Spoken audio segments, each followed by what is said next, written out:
प्रधानमंत्री जी या चाहे पहलुको नेता जौना इलाके में जाला लो देश के ट्यून में भाषा में बोले लो देखे लो लोग आकर्षित होकर वो लोग के वोट दे मत दो इतने से मतलब है बाद सोशल जम के करी लो।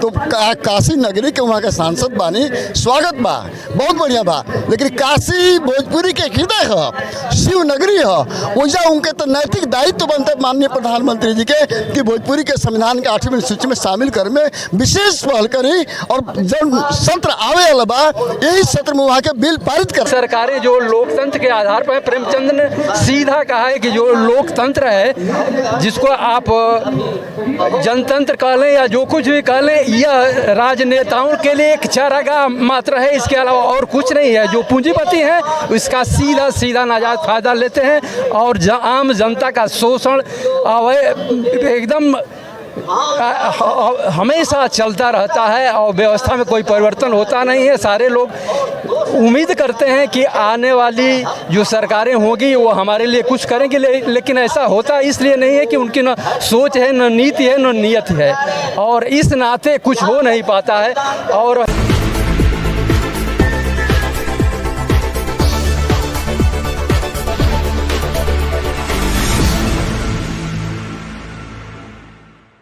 नवजागरण लाइव में आपका स्वागत है। अभी हम जंतर मंतर पे हैं। यहाँ प्राउटिस्ट समाज का एक धरना प्रदर्शन चल रहा है। इसमें 44 संगठन हैं, अलग अलग क्षेत्रों से लोग आए हुए हैं और उनकी क्या समस्याएं हैं, किस लिए धरना प्रदर्शन कर रहे हैं। हमारे साथ देवरिया से भोजपुरी प्रगतिशील समाज जो इसका एक हिस्सा है उसके जनार्दन सिंह जी हमारे साथ हैं।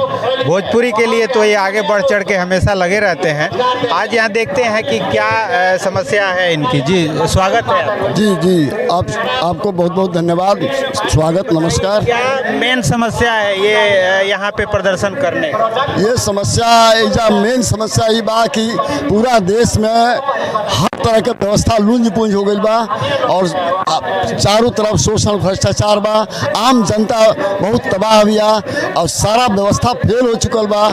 ये परिवेश में संपूर्ण व्यवस्था के संपूर्ण दर्शन प्रौत दर्शन जौन प्राउटिस्ट सर्व समाज जौन दर्शन पर आधारित बा, प्रौत दर्शन पर आधारित प्राउटिस्ट सर्व समाज ये भारत के संपूर्ण व्यवस्था के सृजन करके एगो शंखनाद आज कर रहा बिया।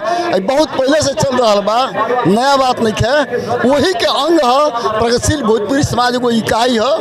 प्रगतिशील भोजपुरी समाज भी अपन सांस्कृतिक, आर्थिक, राजनीतिक समृद्धि खातिर एक साथे लड़ाई लड़ रहा बिया।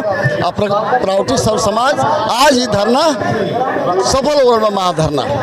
तो रुआ भोजपुरी समाज से बानी, माननीय प्रधानमंत्री जी भी रुआ भोजपुरी क्षेत्र से बानी, तो फिर इस समस्या के समाधान काहे नहीं के? देखे लो माननीय प्रधानमंत्री जी हैं, वहाँ के सांसद हैं, वो लोग के जहाँ वोट दिखाई दी, ज़्यादा मत दिखाई दी, लोभ दिखाई दी, आकर्षण दिखाई दी, ऐसे लोग चुनाव लड़ी। भोजपुरी से क्या उनका मतलब बात है? उनका मातृभाषा से क्या मतलब बा? हाँ, मातृभाषा के वो लोग घोषणा कैले बा, पूरा देश में मातृभाषा में शिक्षा देवे कहले बा, लेकिन भोजपुरी भाषा के जब तक संविधान के 8वीं सूची में दर्ज ना हुई तो मातृभाषा का पढ़ाई का मतलब।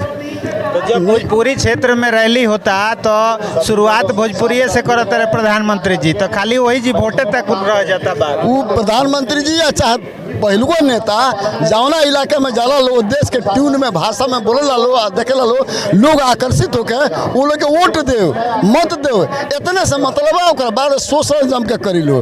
तो काशी नगरी के वहाँ के सांसद बानी स्वागत बा बहुत बढ़िया बा, लेकिन काशी भोजपुरी के हृदय है, शिव नगरी है, वजह उनके तो नैतिक दायित्व बनते माननीय प्रधानमंत्री जी के कि भोजपुरी के संविधान के 8वीं सूची में शामिल कर में विशेष पहल करी और जब सत्र आवे वाला बा यही सत्र में वहाँ के बिल पारित कराई। जी सरकार के बिल्कुल लगभग आखिरी सत्र भाई अब चुनाव के घोषणा होखई वाला बा। प्रणव जी बानी, प्रणव जी क्या कहे के चाहते हैं धरना के लेके? धरना में तो बहुत सारा 8 मांग है। कृषि को औद्योगिक दर्जा देना चाहिए, उसके बिना तो कुछ भी हो जाए गरीबी जाएगा नहीं, ठीक है। उसके बाद जो जहाँ का माल है, कच्चा माल है, उस एरिया में ही पहले यूज होना चाहिए। अगर उससे ज़्यादा है तब दूसरे एरिया में ज़रूरत है उसके अनुसार देना है। लेकिन ये सब व्यवस्था है नहीं, कर नहीं पा रहा है। लेकिन प्रभुत्व एक ऐसा व्यवस्था है जो हर चीज़ का इसमें समाधान है। अगर सरकार चाहे हेल्प करे तो हर चीज़ का व्यवस्था है। हर भाषा का, क्षेत्रीय भाषा हर जगह लागू होना चाहिए। आज जो जितना युवा है इधर से उधर भटक रहा है, कहाँ जा रहा है काम करने के लिए, इधर उधर भटक रहा है, लेकिन सबको वहीं मिल जाएगा काम। अगर कृषि को औद्योगिक दर्जा दे दिया जाए तो किसी को रोजगारी की तो ज़रूरत नहीं पड़ेगा, सब वहीं काम मिल जाएगा। जो जहाँ का कच्चा माल है उस जगह का औद्योगिक दर्जा, उद्योग बन जाएगा, वहाँ काम हो जाएगा। वो 44 भाषा है, सबको अपना अपना भाषा सब जगह का देना चाहिए उसको। ये नहीं कि हिंदी है, इंग्लिश है तो इंग्लिश। भोजपुरी जो क्षेत्र है वो काफ़ी उर्वरक है, वहाँ के लोग काफ़ी मेहनती हैं, लेकिन वो काफ़ी दिनों से मतलब सरकार चाहे जो भी रही हो वो एक भीड़ का हिस्सा रहे हैं। और ये कहीं भी दिल्ली, बॉम्बे, जहाँ जाके मजदूरी ही करते हैं वो। तो सरकार इस पे ध्यान क्यों नहीं देती है? बार बार सरकार बदलती रहती है, फिर भी इसका मुख्य कारण भोजपुरी क्षेत्र के जो जनप्रतिनिधि पहले से हुए हैं, अभी भी हैं, वो नहीं चाहते हैं। वो अगर चाहते, जनप्रतिनिधि चाहते तो भोजपुरी भाषा को संवैधानिक मान्यता भी मिलती और भोजपुर समाज का बहुत बढ़िया से गठन होता। लेकिन ये जनप्रतिनिधि इसके सबसे बड़े दोषी हैं। वास्तविकता यही है। भाई रविंद्र यादव जी बलिया से आए हुए हैं, भोजपुरी भाषा के। तो रविंद्र यादव जी बलिया से हैं, इनसे जानते हैं कि ये क्या प्रमुख मांगे हैं आप लोगों की। जी देखिए, सबसे बड़ी समस्या है कि जो भी रोग है उस रोग का डायग्नोसिस होना चाहिए और डायग्नोसिस के आधार पर जो भी रोग निकलता है उसका समाधान उसके हिसाब से निश्चित रूप से हो जाएगा। इसमें कहीं कोई दिक्कत नहीं है। लेकिन आज़ादी के बाद से आप देख रहे हैं कि जब से हमारी ये अपनी सरकारें जो लोकतंत्र के आधार पर, प्रेमचंद ने सीधा कहा है कि जो लोकतंत्र है जिसको आप जनतंत्र कह लें या जो कुछ भी कह लें, यह राजनेताओं के लिए एक चारागाह मात्र है, इसके अलावा और कुछ नहीं है। जो पूंजीपति हैं इसका सीधा सीधा नाजायज फायदा लेते हैं और आम जनता का शोषण एकदम हमेशा चलता रहता है और व्यवस्था में कोई परिवर्तन होता नहीं है। सारे लोग उम्मीद करते हैं कि आने वाली जो सरकारें होंगी वो हमारे लिए कुछ करेंगी, लेकिन ऐसा होता इसलिए नहीं है कि उनकी न सोच है, न नीति है, न नियत है और इस नाते कुछ हो नहीं पाता है। और हमारी यह जो व्यवस्था है जिस पर आज हम लोग धरना देने की बात कर रहे हैं वह निश्चित रूप से आप विविधता की बात करते हैं तो ये आप समझ लीजिए जो विविधता है वो किस चीज़ की विविधता है। सारे लोग कहते हैं कि विविधता भारतीय संस्कृति का एक हिस्सा है। क्या है विविधता? वही विविधता है कि जो हमारी जनगोष्ठियाँ हैं, वो जो हमारी संस्कृति है, जो हमारी पहचान है, उस पहचान को हम अंगीकृत किए हुए हैं, उसको हम समझे हुए हैं, अपने अंदर उस रखे हुए हैं और उसके हिसाब से हमारी मानसिकता जुड़ी हुई है। अगर उसको हम छोड़ देते हैं तो हमारा जो अंदर का जो भाव है वह शोषण के लिए बिल्कुल तैयार हो जाएगा। हम शोषित होते रहेंगे। हमारी जो संस्कृति है उसको अगर हम छोड़ देते हैं तो शोषित होंगे, हम बोल नहीं पाएंगे। हमारी भाषा नहीं है तो हम बोलेंगे क्या? जो हम बोल नहीं सकते तो हमारा शोषण निश्चित रूप से होगा। अभी आप प्रश्न कर रहे थे कि लोग जा रहे हैं, भोजपुरी क्षेत्र से पलायन हो रहा है।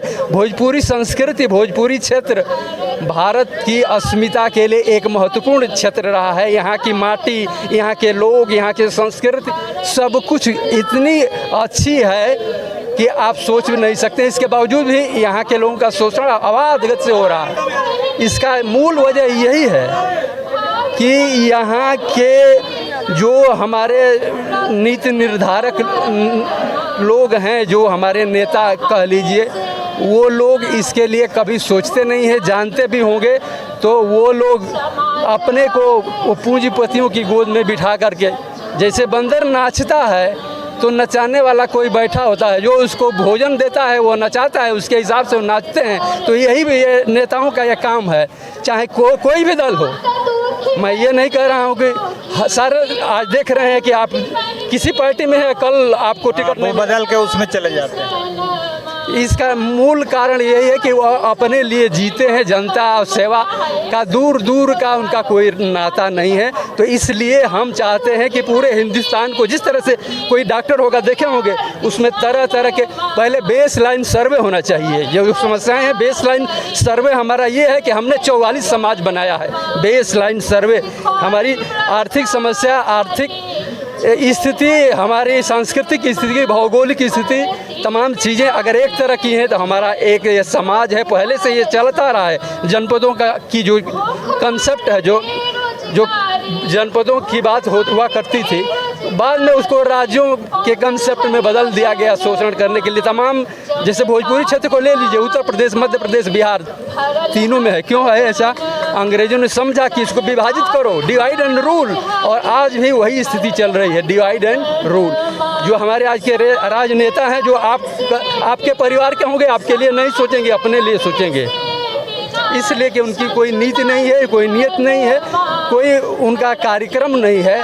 और इसलिए हम इस प्रौत व्यवस्था को लॉन्च कर रहे हैं, जिसमें हर व्यक्ति के रोजगार की गारंटी है। रोजगार, बेरोजगारी यह एक छद्म शब्द है, बेरोजगारी तो हो ही नहीं सकती।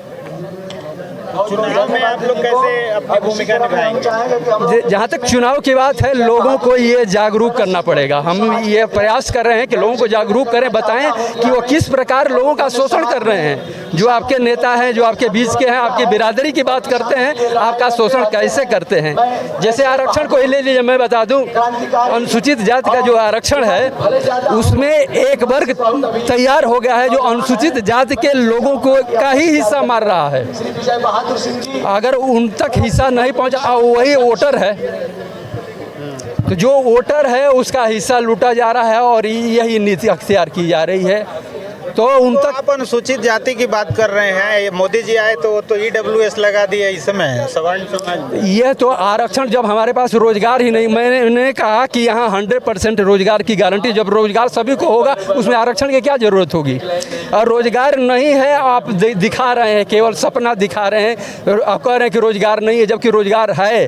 तमाम चीज़ें आप प्लांट कीजिए ना, तमाम उद्योग, कृषि को उद्योग। चलिए तो चलते चलते क्या कहेंगे मेडिकल के बारे में? अब तो ये कहना है कि भाई यहाँ सबसे पहला बात हमन के आगे भोजपुरी भाषा के संविधान के 8वीं सूची में शामिल कइल कि पहला प्राथमिकता भोजपुरी समाज खातिर बा। एकरा साथे जो प्रौत सिद्धांत बा, ये सिद्धांत भोजपुरी समाज के लोग ब्लॉक स्तर तक, जिला स्तर तक गांव में योजना बना के और आर्थिक, सांस्कृतिक, सामाजिक रूप से जन आंदोलन खड़ा करी, सरकार के कान खड़ा करी, अपन मांग करी, और नया नया तरीके से सहकारिता के माध्यम से कृषि के उद्योग के दर्जा स्वयं देवे के कोशिश कर। हमन के भाषा के लेकर के भी लड़ाई बा, जैसे अश्लीलता बा, अश्लील साहित्य बा, एकरा खातिर अलग बा। हर क्षेत्र में वो अपने को जन आंदोलन बा, खड़ा हो रहा बा, चल रहा बा। और संगठन हमन के ब्लॉक स्तर तक बाटे, संगठन के जगावला की जरूरत बाटे, आगे बढ़ला की जरूरत बा। ऐसे हमन के यह कहे बा कि भोजपुरी समाज के लोग अब जागरूक होके मतदान में भी देखे कि नैतिकवान प्रत्याशी के बा, चरित्रवान समाज सेवा के भावना केकरा लगे बा। पार्टी से, दल से अलग होकर के अच्छा आदमी के सपोर्ट अगर करता, अब भोजपुरी भाषा के लेके, अब आर्थिक नीति के लेके समर्थन करता, तो भोजपुरी समाज के लोग भी ओकरा के समर्थन करी। धन्यवाद। हम उम्मीद करते हैं कि आप लोगों की बात सरकार तक पहुंचेगी और सरकार इस पे विचार करेगी। यह बात में धन्यवाद।